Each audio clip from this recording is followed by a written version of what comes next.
Hi, అందరికీ నమస్కారం. కలయో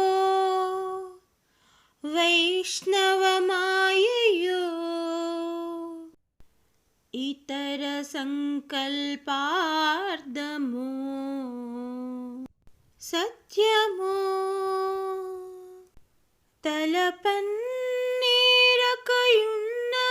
దానను యశోదాదేవిగాను పరస్థలము బాలకుడెంత ఈతని ముఖస్తంభై అజాండంబు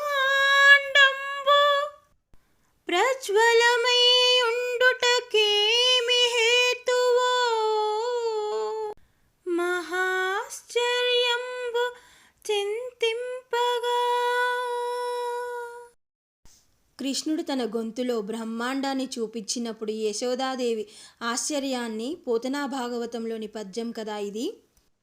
సినిమాలోని ఈ పద్యరాగంని సరిగా పాడలేనందుకు నన్ను క్షమించాలి. కలయో వైష్ణవ మాయయో అన్న ఈ పదాలు ఒక 2-3 రోజుల నుంచి నా బ్రెయిన్లో అలా తిరుగుతూ ఉన్నాయి.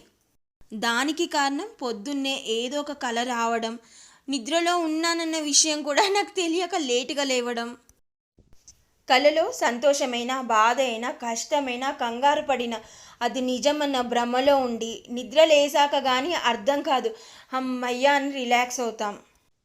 అలాగే మన జీవితంలో జరిగే కష్ట నష్టాలు, సుఖం, దుఃఖం, బాధ, కంగారు ఇవన్నీ కూడా నిజం కాదేమో. మానవ జీవితం వరం అని ఒకసారి, ఇదంతా కాదు ఇల్యూషన్, మాయా, భ్రమ, భ్రాంతి అని మరోసారి, ఏది నిజం కానప్పుడు మనకెందుకు ఈ ఎక్స్పీరియన్సెస్ అన్నీ అని మరోసారి, ఏది ఏమైనా నిజం కాని కలలో అన్ని ఎక్స్పీరియన్సెస్ పొందుతాము. అలాగే ఈ జీవితం కూడానేమో. నా కలల కలవరాన్ని విన్నందుకు అందరికీ thank you very much. Okay, tata, bye bye.